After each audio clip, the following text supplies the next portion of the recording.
Before I really start to rip into this title, I want to say there's a ton to really like about it. Visually, it's impressive. Load times are great. The action's fun for a bit at least, and it's full of fairly impressive little details. Problem is, it's sort of an Emperor's New Clothes reversed. There's a lot of prettiness on the outside, but there's not that much inside. I'm right here. But to be clear, I started off very positive with Ghost. For the first 10 hours I was pretty convinced this was not only better than any Assassin's Creed, it was probably better than the recent Batman games and, well, at the very least likely to be a 3 out of 4 for me. Problem is, this didn't really last. The game it's nice, that's how I describe it. Ghost is a nice game, but it's also pretty boring. A lot of this just comes from the fact that it's not particularly challenging and it's not particularly interesting. It's fairly repetitive. Once you get onto the second of 3 acts, you realise the game doesn't have that much new to show you, and it just becomes a power trip as you get more and more powerful, obtain more and more stuff. And that's really my issue with this title. 10 hours in, it's great. 40 hours in, you've played 30 hours that weren't so great. So let's start with one of Ghost's more interesting ideas, the wind. The wind system is a cool idea because, well, it gets rid of those awkward icons pasted all over screens. The problem is it generally doesn't do what it ideally should, which is to keep the player out of menus. My initial hope with the wind system was that it would be this way to keep the player from having to constantly pause the game in order to tick an area they want to go to. The problem is it has the opposite effect. Wind is basically this thing, basically just ends up being a radar, and in order to use certain powers you need to be in the right costume. So, for example, to collect the various bits of lore you'll find, you'll want to go into the menu, switch your costume to the costume which has the power to locate lore items with wind, and then follow the wind to the item. Like much of Ghost, this is on surface fine until you think about it. Then you kind of realise you're just doing the same thing as a lot of other open world games. As in, you're clearing enemy maps, icons are popping up for you to follow, you click on them, your wind points you in the direction, you go over there and you pick up some reward. Do this again 100 times. Which, doesn't ruin it, it just could be a lot better and could be more interesting. The same goes for following foxes for rewards. Really, all it means is you clear an enemy camp, you see a fox icon on the map or you just run into one, and you follow a fox and you get a reward. Do that 30 something times. For example, finding various yellow birds in the wild is cool because they direct you to nice little extras, hidden items, etc. But really, it's just a neat way to stop you just abusing the wind system by doing the whole thing by pausing and going into menus. I like the birds, even if sometimes they do glitch into the background. I mean, it's not like having to follow a wind is somehow worse than a radar, any more than the various bears and animals you have to kill in Ghost of Tsushima to skin for, ammo pouches is worse than any generic Ubisoft game. But it's just not that different, and I don't think it deserves the crazy praise it's gotten. A better system just wouldn't have the constant need to go into a menu. One of the more humorous, encounters with the whole wind system was this moment where I was doing a side quest and ran into the standard Witcher 3, Assassin's Creed, I'm sure countless other sort of games detective thing where you basically run around and click on everything. What actually ended up happening though was at some point the game recommended I go hide, but because I hadn't specifically selected the quest on the map, I just kind of ran into it. The game didn't tell me where to hide, so I wasn't sure what the game wanted me to do until I realised the actual answer was simple. Pause the game, go into the menu, select the quest, and the wind blows to the exact patch you're meant to hide in. Like I said, this isn't awful design, but it's as generic as every other sodding radar system, and I really feel like they could have came up with something more interesting. Speaking of issues with the radar system, I just want to complain briefly about the Traveller's outfit. You really have no reason to wear this outfit in combat or in stealth, but every reason to wear it at every other point, since it can direct you to various sort of hidden bits and pieces, which the combat or stealth focus outfits can't, which just gives you another excuse to go back into the menu, dig it out, put it on. Once again, this isn't something other open world games don't do. My point is, it would be neat if this game didn't do it. There really does need to be more praise put on titles which don't have you constantly going into menus when better workarounds can be figured out, which is my big disappointment with all Ghosts, Wind, Birds and Foxes. If there's one quest I want to praise for Ghosts, it's a single quest where you have to find a location using a picture. This actually makes use of how nice looking Ghost looks as a whole, with its world and environment and trees and all that stuff. They've really done a fantastic job here, and it makes me wish there were more quests like this. But like I said, the majority of the game's actual traversal mechanics is a mix of really simple platforming and just following the wind to various locations on the map, picking up collectibles and then moving on. So now I should probably get on to the core combat, which is sort of arguably the meat of the game, and it's okay, that's the best way to describe it. Ghost combat is nice looking like everything else, but once you get in, it's not really that interesting. This is probably one of the best fights I had in the game, just because, first of all, I'm entirely using one sword style. I'm never having to switch to counter an enemy because they're using a different type.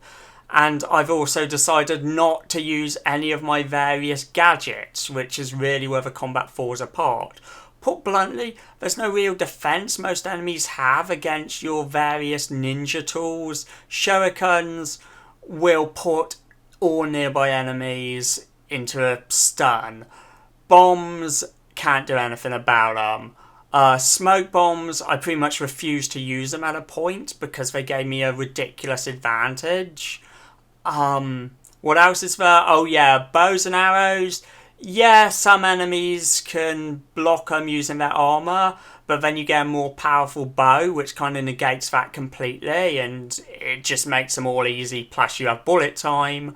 Yeah, like I said, the combat isn't necessarily bad, because when you're playing and refusing to use a lot of its tools, and you're playing against enemies which don't constantly require you to go in and switch your combat style to match them, it can actually be quite fun, even if it's just sort of a basic strong attack, light attack, parry, block thing.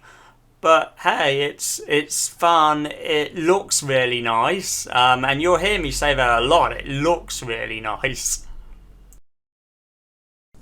The problem is, rather than having that cool fight, I could have just chucked a bomb from a hiding spot and killed everyone near instantly. This is the core issue with Tsushima's gadgets. They're horribly overpowered and you're given a ridiculous amount of them. Go to any town and you can just instantly restock them all. So it's just not really an issue to just throw out your bomb and kill everybody. Also, I gotta bring up this ghost mode. It's a cool feature initially because it's just neat to run in and just slash everyone up while they tremble. but it just becomes another overpowered gimmick after a while. You basically have to kill so many enemies without getting hit, but you can kill them in any manner. Feel free to just stand outside an enemy camp and fire arrows into a bunch of them, and hey, you can trigger your ghost mode and you're invincible and can just kill a bunch of guys with one hit. Once again, this feels like an interesting mechanic which could have actually been made into something that wasn't just this easily exploited thing. Like, what if a ghost mode required you to kill so many enemies in a row in sight of other enemies without getting hit, or just something so it couldn't be easily exploited? Archers are another issue for me personally, because the way they've been designed is just the least interesting way to do, like, projectile-based enemies. Basically, they're extremely accurate, but you can dodge everything by just mashing a roll button. Like, watch this clip, I'll show you what I mean.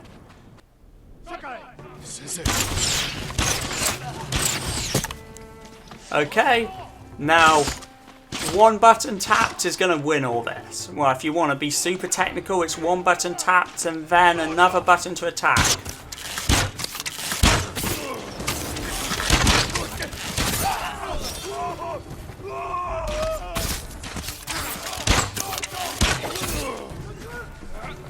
About time you showed up. You're welcome, Sensei. Like I said,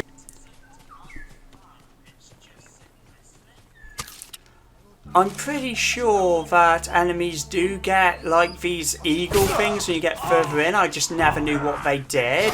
Like, they float about. I think they can help you see you, I guess. But, yeah, I am just completely... I have no idea what the eagles even do. They just kind of float around. I guess I should... There's its death. But yeah, nothing... it just feels like the game kind of gives up throwing in interesting new stuff once you hit the halfway point. At least on the enemy's side, definitely. So let's talk about the stealth. If you haven't guessed, once again, it's very simplistic and very easy to exploit. Foes will follow you, they attempt to catch you, but generally speaking, they're pretty dumb. You can just kill people in front of their friends, they'll wander over, see it, kind of notice, wander back. You get some enemies who alert others, but they just don't do that much. I mean, I guess Ghost plays into the whole power fantasy of being a badass samurai slash ninja rather well, which, you know, I can't fault it for. My issue is, it's repetitive and it's not particularly challenging. Like these various dogs you encounter, I was hoping they'd have some Last of Us 2 style sniff ability, but no, they're just really easy foes to come up and chop. And I don't know, it's just, I am high level here, but I'm also dealing with foes that are insanely stupid. This is, for the record, the last of the game's 3 main areas, and it's still fundamentally the same as the start. There are more enemies, but I'm overburdened with overpowered tools, from exploding arrows to shurikens to stealth smoke bombs, which instantly make every enemy lose track of me and allow me to instantly enter a triple stealth kill. It's enjoyable in short spurts, which is basically why I felt the game was fun when it started and quickly lost its charm for me. To be honest, I'm having trouble thinking of where I'd go from here, because I feel like I've had my way, I've had my speech. And as you can see, they finally found me. Well, time to enter my ghost mode and just chop everyone down. What's interesting about the ghost mode is you can have a costume which makes you not have to even kill as many enemies to activate it, but then you can kill a bunch of foes with a less overpowered costume and then switch. So that just sends you into the menu again. So let me just make some suggestions. I don't want to be one of them ultra spooky fans who writes a whole fanfic of how the game should be. I kind of feel like simple things like maybe having to pick up these laws from inside the camp and use them instead of being able to carry a ridiculous amount on your person would help. I've already talked about how I feel like the ghost mode could work better. Obviously just making the enemies smarter and more interesting to fight would be good. I really don't see why anyone would praise the stance system when it really is just a case of going into a menu to decide on a fighting style based on what enemies you're fighting, even if the menu does at least just slow the game down rather than being a full pause. I don't feel like talking about the story because I sort of feel like narratives inherently get aggressively subjective, and all I can really say is that it didn't do a ton for me. There were a few moments I genuinely liked, but there's a lot of stuff which just was, oh, that happened, okay, time to move on. I generally left off playing this game for quite a long time, and I sort of had this, I guess, review in development for a while, but eventually decided, hey, I should probably finish it before I give my full thoughts, and really my thoughts didn't change at all. It was more of the same. I do have some stuff regarding the plot I wouldn't mind talking about. As you can see, I just think the stance system is not interesting because it is just switch and then use the right move, which people absolutely got livid at something like DMC for, and this uses it but makes it significantly worse, so I just want to point that out. But it does actually have additional moves attached to it, but they're not really that useful, so it's best to just stick with your strong light attack.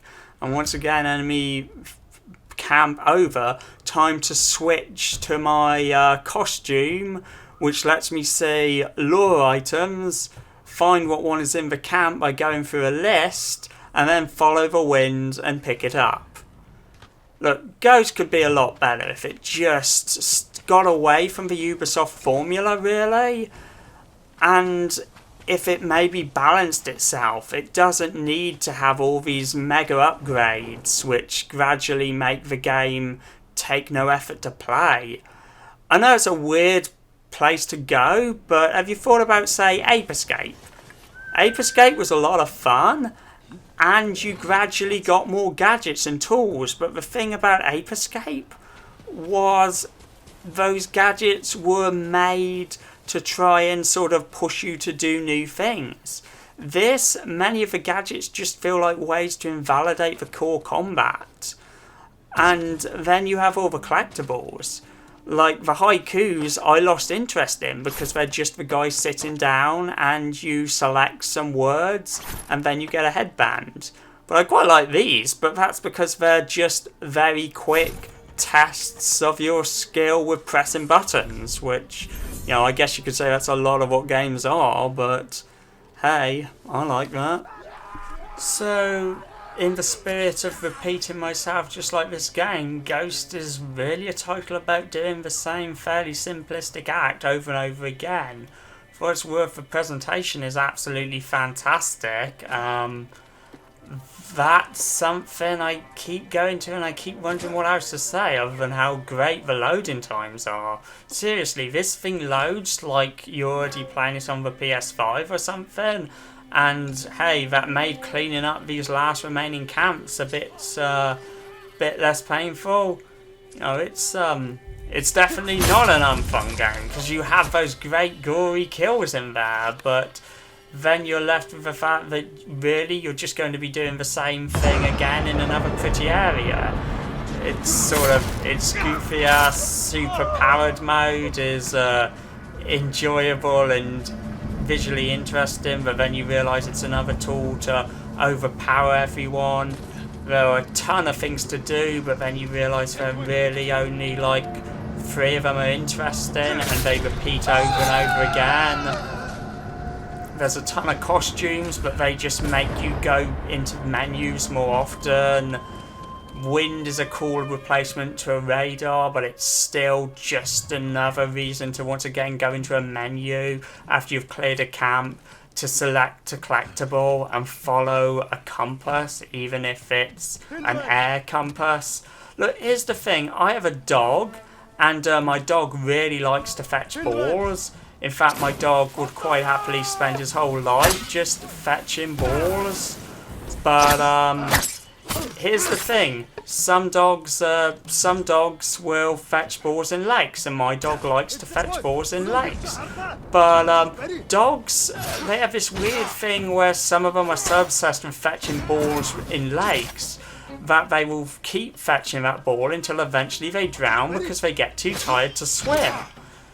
Look, I don't know what I'm saying. I'm not necessarily saying that people who play this endlessly and manage to like eat through the whole thing instead of getting tired and having to take massive breaks like I did because I was bored, or like dog level IQ or some shit. I'm just saying it's like, it's a repetitive thing where you do the same thing over and over. You get a weird little bonus mission in some of the camps, like perform a parry, which just means leaving one enemy alive and waiting for an opportunity.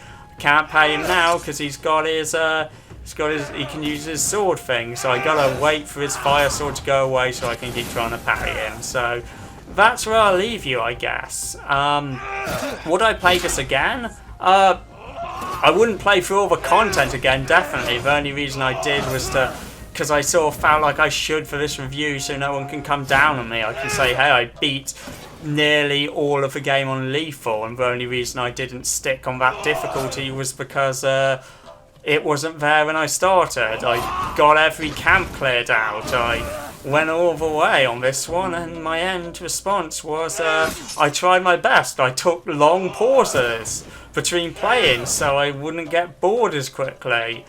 And by the end, I kind of felt like this was the most interesting scenario, me repetitively waiting for this guy to let his sword not be on fire so I can try and parry him again.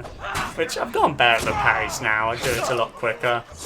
I didn't even bother there, I guess.